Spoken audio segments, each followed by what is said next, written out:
Scorpion. Pop piano Iwan Fals. Korg elektron vokalis bagus.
Halo, perkenalkan nama saya Oton.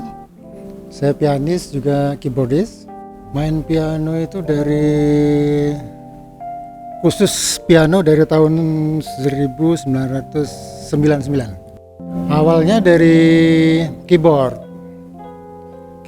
karena tuntutan pekerjaan di Bali itu mengharuskan pakai piano. Terpaksa belajar piano juga. Kita otodidak, cuman dari senior di Bali juga. Jadi ya di mana mereka main ikut kita. Jadi sambil belajar otodidak juga. Terus kebetulan tahun 2002 sempat belajar juga di ANSCA itu Australian New Zealand Music Academy. ANSCA itu kebetulan kita dapat tawaran dari sebuah sekolah musik di Bali. Jadi siapa yang tertarik untuk belajar dapat sertifikat dari Australia itu kita dikasih kesempatan gitu. Tahun 2003 2004 gitu. Saya lulus SMA itu tahun 92. Jadi tahun 92 itu lulus SMA, tahun 93 hijrah ke Bali. Jadi mulai main-main di hotel, di pub, di kafe-kafe gitu. Di sana seneng aja gitu. Lihat tamu-tamu dari luar negeri itu nyanyi. Itu aja. Terus challenge juga banyak. Jadi dituntut kita itu punya perbenaran lagu banyak. Genrenya juga dari mulai pop, Mandarin, Latin, jazz juga, top 40 gitu. Jadi challenge-nya banyak di sana kalau di Bali itu. Ada satu buah lagu Latin jazz itu yang lumayan dulu penasarannya. Boleh saya praktekin ya?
judulnya Desafinado, jadi lagu-lagu Brazilian, bossa nova. Ini lagu yang tersulit. Lagu ini sih kalau cuman ininya sehari 2 hari bisa, tapi kita kan kalau lagu jazz dituntut untuk improvisasi juga. Lagu jazz itu kita dituntut memainkan apa yang tidak ada di kalau lagu klasik kan kita harus sesuai dengan apa yang ditulis di music sheet-nya. Kalau tantangan lagu jazz itu kita main yang tidak ditulis. Jadi kita improvisasi sesuai kreativitas kita. Kesukaan saya sih di jazz, cuman karena tuntutan pekerjaan di Bali kita harus banyak perbendaharaan lagu juga. Mandarin, terakhir ini malah dangdut, koplo, Mas Didi Kempot juga. Ya, kita harus mainin karena kita harus melayani penonton gitu. Ya awal-awal sih gitu, tapi lama-lama memang filosofinya kita kan kalau main seperti di hotel, di kafe kan kita melayani tamu, jadi mau nggak mau kita harus adaptasi juga, awal-awal adaptasi, tapi lama-lama juga asik. Jadi,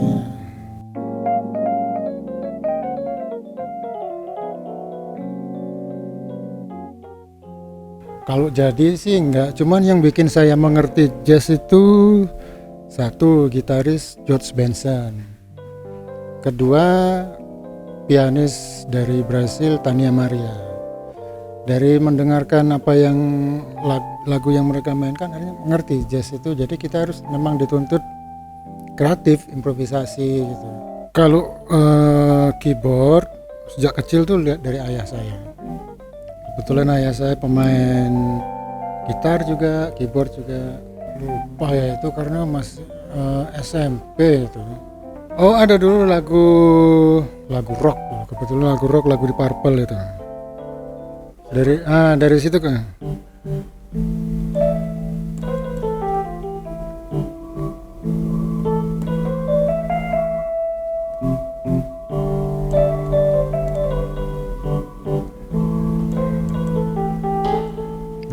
Itu judulnya.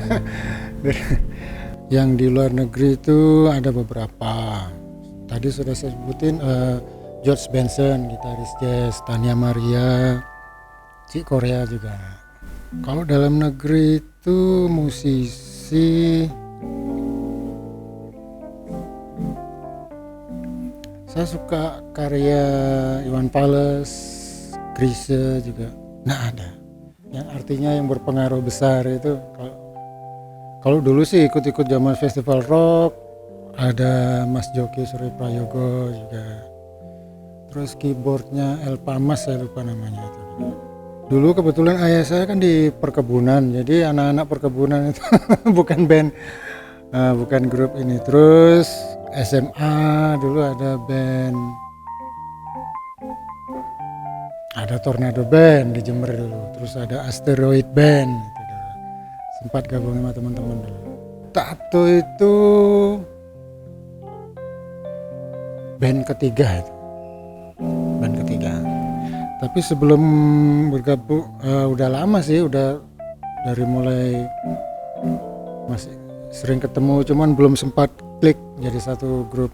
Jadi dulu sempat ada grup sebelum Tato, ada juga JRS Jember Rock Section. Diajak gabung sama Mas Toto, Mas Tatang drum.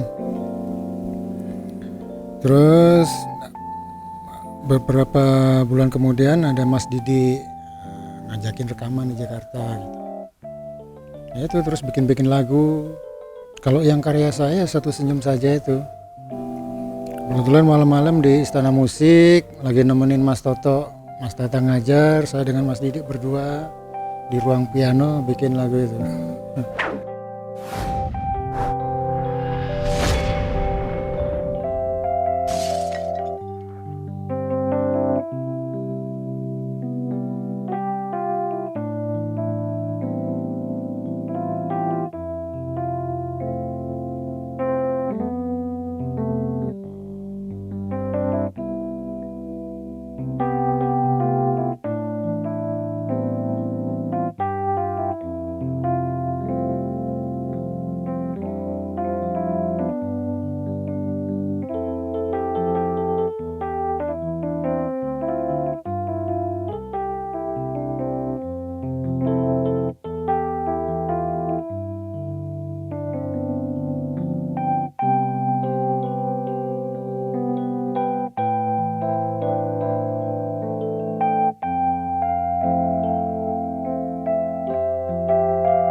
lagi asik main, terus Mas Didi tuh nyeletuk gitu loh, kok chordnya enak gitu, sederhana gitu.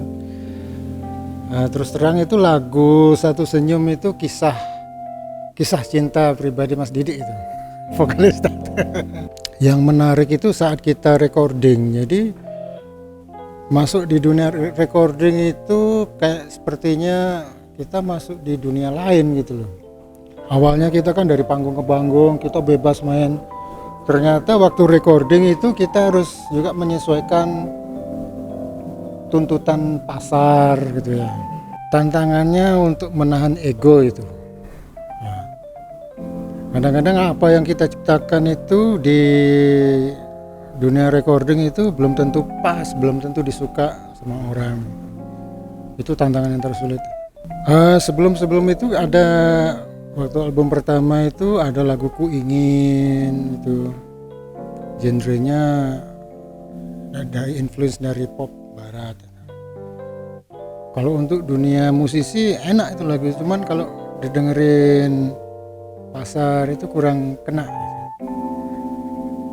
Ya itu, jadi kita kebetulan waktu itu dibimbing juga oleh Mas Wanda yang lebih dikenal dengan Papa T-Bob, itu juga memberi input, masukan kalau di recording itu begini gitu.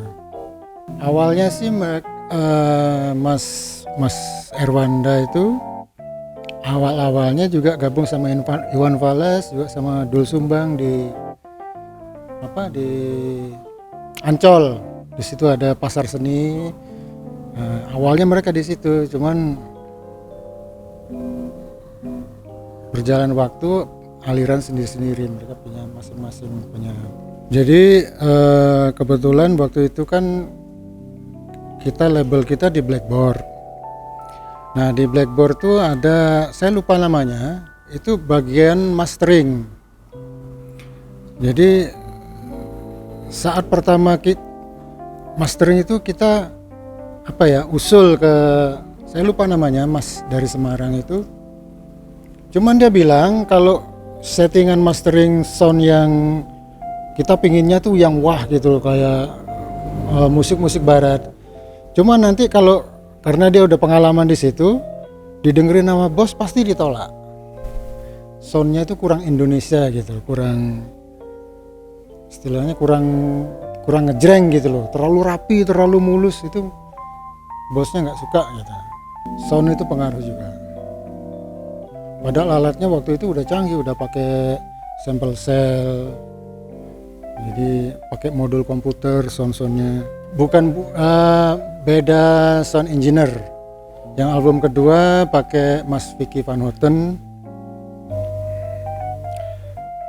Cuman kayaknya bos juga rada nggak suka itu waktu soundnya terlalu di telinga orang Indonesia, kurang ya. Di saat kita udah selesai mastering, bos itu selalu dengerin juga dia. Kita pinginnya yang soundnya agak kebarat-baratan, ternyata bosnya nggak mau terima gitu. Sebetulnya sih kalau kita udah paham selera pasar sih sebetulnya nggak ada beda.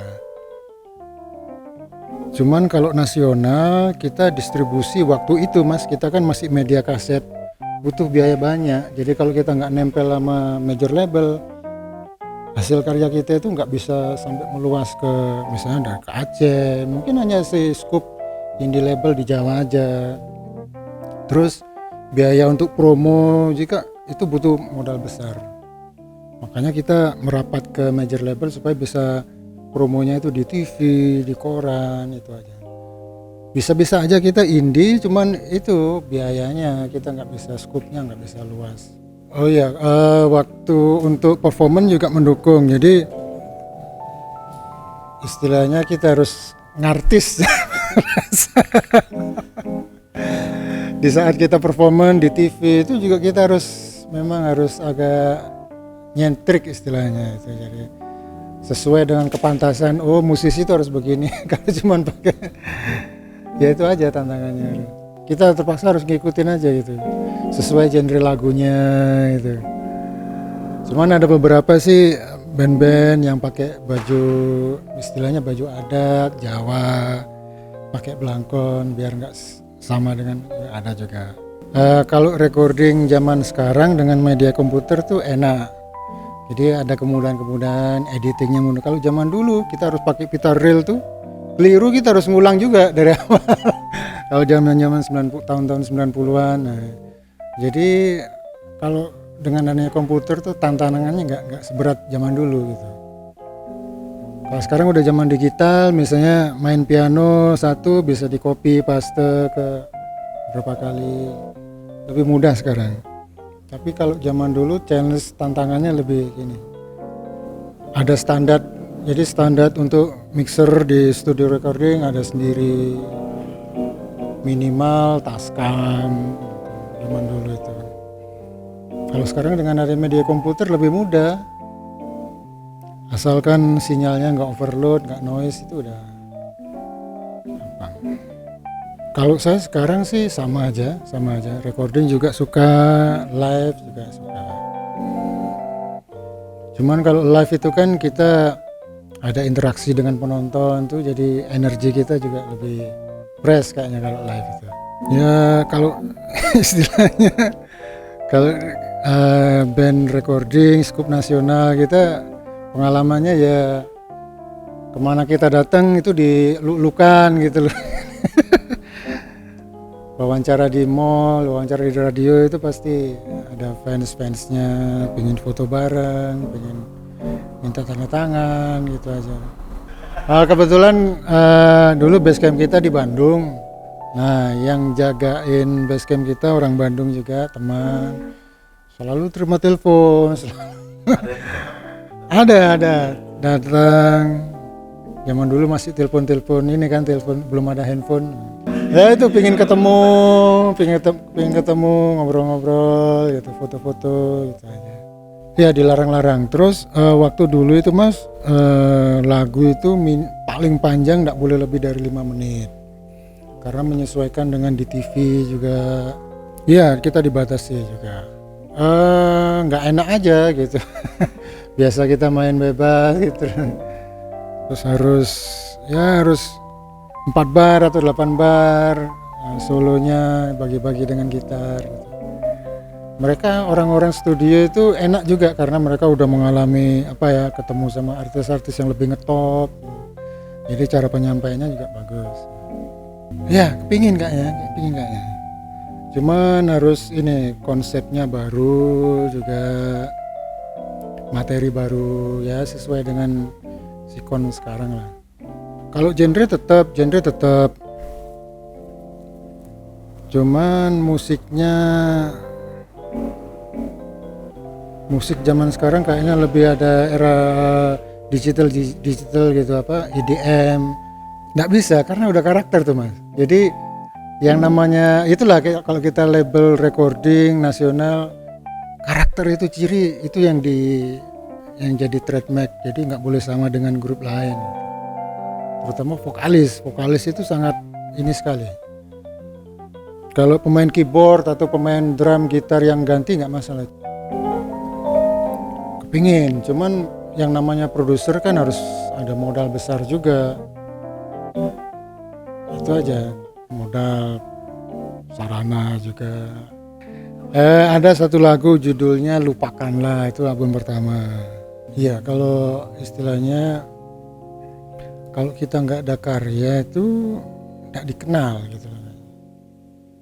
Jadi kalau memang pengen dikenal di nasional harus ada karya memang. Salah satunya yaitu recording. Saya bilang bahwa anak-anak zaman sekarang tuh hebat-hebat di Jember. Anak muda-muda tuh hebat, kreatif juga. Mereka, saya 3 bulan selama pandemi corona itu, saya lihat mereka itu hebat. Lagu-lagunya juga bervariasi. Kalau generasi saya itu, kalau misalnya suka Led Zeppelin aja kita mainin. Kalau anak-anak sekarang kayaknya udah mulai istilahnya punya banyak warna dan skillnya bagus-bagus. Sebetulnya kayak piano itu mudah, cuman tantangannya kita harus, kalau piano itu harus latihan juga. Susahnya cuma di latihan aja, praktis di rumah. Kalau piano tuh kita dituntut apa ya, untuk tangan kiri dengan tangan kanan itu lain. Menurut penelitian katanya 15 menit pertama itu paling tidak minim 15 menit itu kita harus latihan untuk melatih motorik saraf itu. Seperti juga kalau kita naik sepeda, pertama susah, itu karena kebiasaan. Jadi nggak perlu takut belajar piano, gitar, nggak perlu takut, karena itu kalau kita udah latihan, sudah menjadi kebiasaan, lama-lama gampang kok. Itu aja sih. Halo, saya Oton, saya keyboardis, pianis. Untuk sisi lokal, berani gaya sama karya.